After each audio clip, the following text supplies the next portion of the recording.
Assalamualaikum warahmatullahi wabarakatuh. Bismillahirrahmanirrahim. Alhamdulillahirabbil alamin. Wassalatu wassalamu ala habibina wa rasulina Muhammadin wa ala alihi wa ashabihi ajmain amma ba'd. Para mahasiswa yang saya banggakan, kali ini kita akan membahas tentang lafal dilihat dari penggunaannya. Yang dalam hal ini terbagi menjadi dua.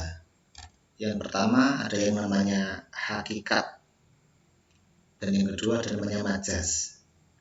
Hakikat itu apa? Secara definisi, al-lafzu al-musta'malu fi ma wudi'a lahu ibtida'an. Lafal yang digunakan sebagaimana tujuan awalnya. Atau al-lafzu al-musta'malu fi mawdi'ihi al-asli. Lafal yang digunakan sebagai makna asalnya. Contohnya adalah kursi misalnya. Kursi itu dipakai untuk menunjukkan kepada makna tempat duduk yang terbuat dari misalnya kayu yang ada kaki-kakinya misalnya. Itu kursi dengan makna hakikatnya. Memang kursi pada asalnya dipakai untuk menunjukkan pada benda yang dipakai untuk tempat duduk. Itu namanya hakikat. Kemudian yang kedua ada namanya majas. Majas adalah ismun li kulli lafdhin huwa musta'arun li syai'in ghairi ma wudi'a. Nama untuk setiap lafal yang dipinjam untuk digunakan bagi maksud di luar apa yang ditentukan. Atau dalam definisi lain dikatakan al-lafzu al-musta'malu fi ghairi mawdi'ihi ala wajhin yashihu. Lafal yang digunakan bukan untuk apa yang ditentukan dalam bentuk yang dibenarkan. Misalnya ada kursi dimaknai dengan kekuasaan misalnya. Berada pada kursinya, berada pada kekuasaannya. Nah, ini sama-sama kata kursi secara hakikat dimaknai sebagai tempat duduk, dengan kursi di tempat yang lain dimaknai dengan kekuasaan. Ini namanya kursi secara hakikat dan ini kursi secara majas. Hakikat itu ada 3 macam.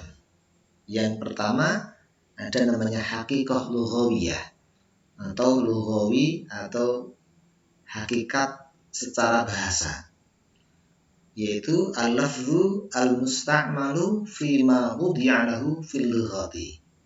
Lafal yang digunakan pada asal peletakannya secara bahasa. Contohnya sholat itu makna bahasanya adalah doa. Mengartikan sholat dengan doa itu berarti mengartikan sholat sesuai dengan makna kebahasaannya atau hakikat kebahasaannya. Karena memang pada asalnya secara bahasa sholat artinya adalah doa. Itu dinamakan dengan hakikat secara bahasa. Yang kedua ada namanya hakikat syar'iyah. Hakikat secara syar'i, hakikat secara syariat, yaitu al-lafzu al-musta'malu fil ma'na al-mawdi' lahu syar'an. Lafal yang digunakan untuk makna yang ditentukan secara syariat. Nah, misalnya kata sholat tadi secara bahasa, hakikat secara bahasa bermakna doa. Tetapi ketika dikaitkan dengan syariat, sholat maknanya adalah perbuatan dan ucapan yang tertentu yang dimulai dengan takbir dan diakhiri dengan salam. Sebagaimana yang kita kenal secara syar'i. Yang namanya sholat adalah mulai dari niat, ucapan, tindakan yang dimulai dengan takbiratul ihram dan diakhiri dengan salam. Ketika mengartikan sholat dengan doa, itu berarti mengartikan secara bahasa, hakikat kebahasaan. Tetapi ketika mengartikan sholat dengan perbuatan, ucapan, mulai dari takbiratul ihram sampai kepada salam, itu namanya sholat dalam makna secara syariat. Itu makna hakikat, tetapi secara syar'i. Kemudian yang ketiga, ada yang namanya hakikat urfiyah. Hakikat secara urfi, hakikat secara adat kebiasaan. Yang dimaknai al-lafzu al-musta'malu li ma'nahu al-urfi. Lafal yang digunakan untuk makna berdasarkan kepada kebiasaan, urf atau adat. Misalnya, kata-kata ad-dabah. Dabah secara bahasa bermakna makhluk melata. Jadi semua makhluk melata itu dinamakan dengan dabah secara bahasa. Hakikat lughawiyahnya dabah itu adalah binatang melata. Tetapi secara urf kebiasaan orang Arab, ketika lafal dabah itu diucapkan, maka maknanya adalah hewan yang berkaki 4. Hewan berkaki 2 itu kalau pakai makna bahasa sebenarnya juga dabah. Tetapi kebiasaan orang Arab tidak menyebut yang berkaki 2 dengan dabah. Dabah hanya diucapkan secara kebiasaan orang Arab untuk hewan yang berkaki 4. Itu namanya hakikat secara urf atau kebiasaan. Hakikah urfiyah. Hakikat hukumnya harus diamalkan sesuai dengan lafal hakikinya, kecuali ada dalil yang mengalihkannya dari hakikat kepada majaz. Misalnya ada kata yadun. Yadun itu artinya ya tangan. Selagi kata yadun itu bisa diartikan tangan, maka tidak boleh diartikan kepada makna yang lain. Misalnya diartikan dengan kekuasaan. Selagi tidak ada dalil yang mengalihkan kata yadun diartikan dengan tangan, maka harus diartikan dengan tangan. Tidak boleh diartikan dengan yang lain. Bagaimana kalau terjadi pertentangan antara hakikat dengan majaz? Saat terjadi pertentangan antara hakikat dengan majaz, maka yang didahulukan adalah hakikatnya. Karena apa? Karena makna itu dibuat pada awalnya untuk makna hakikat, bukan untuk makna majaz. Misalnya, ada seorang suami mengatakan kepada istrinya, pulanglah.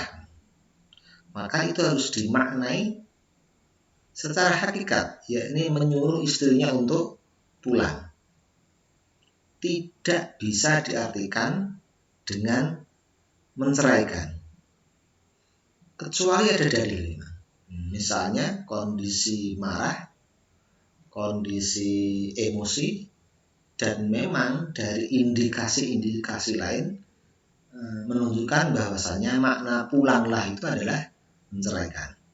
Tetapi selagi tidak ada indikator lain, maka maknanya harus dikembalikan kepada makna hakikat. Kemudian, bagaimana kalau terjadi pertentangan antara hakikah syar'iyah dengan hakikah lughawiyah? Dalam hal ini, maka yang dimenangkan adalah hakikah syar'iyah. Karena apa? Karena hakikah syar'iyah itulah yang terkait dengan hukum. Misalnya, kita sering menemukan ada orang yang memaknai ini secara lughawi. Wa aqimus sholata li dzikri, dan dirikanlah sholat untuk mengingatku.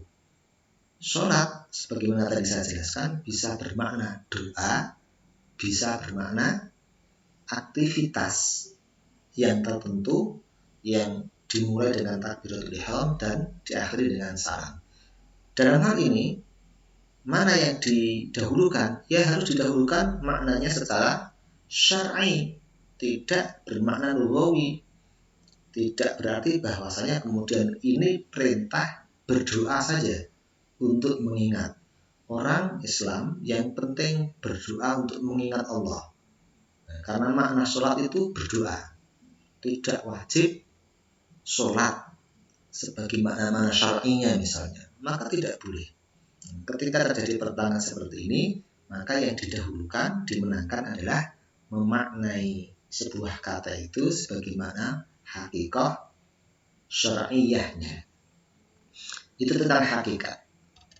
Kemudian majaz sama dengan hakikat. Majaz juga dibagi menjadi 3. Ada majaz lughawi atau kebahasaan, yaitu menggunakan lafal bukan untuk arti yang sesungguhnya karena adanya qarinah, indikator lughawi, kebahasaan, adanya tuntutan kebahasaan. Misalnya mengatakan ada asadun untuk menyebut kepada seseorang yang pemberani. Asadun artinya adalah macan.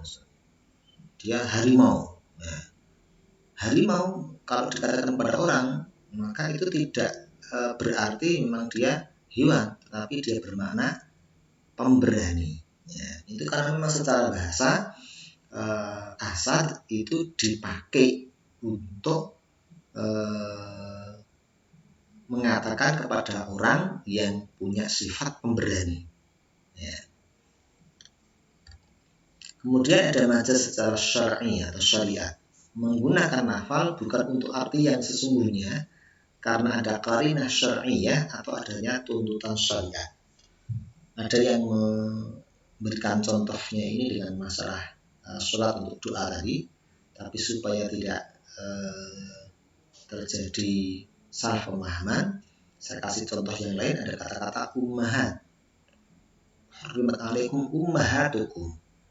Ummahat itu artinya ibu. Tapi secara syar'i dalam kalimat hurrimat alaikum ummahatukum itu umun, ibu itu bisa bermakna ibu dan bisa bermakna nenek. Ibu dan ke atas, jadi nenek, ibunya nenek dan seterusnya. Ya, itu secara syariat. Itu majaz. Umur itu ibu, tetapi di sini bisa bermakna nenek, bukan hanya ibu. Itu makna majazi, tapi secara syar'i karena memang syariat menentukan itu. Kemudian ada majaz secara urfi, kebiasaan, menggunakan lafal bukan untuk arti yang sesungguhnya karena adanya kecocokan dan tuntutan kebiasaan. Saya kasih lagi contoh tentang dabah. Dabah tadi makna secara bahasanya artinya binatang melata, tapi secara urfinya dari hakikat urfiyah bermakna binatang berkaki 4. Tetapi kalau diucapkan kepada seseorang dalam kondisi untuk menghina, maka dabah itu diartikan sebagai orang yang bodoh.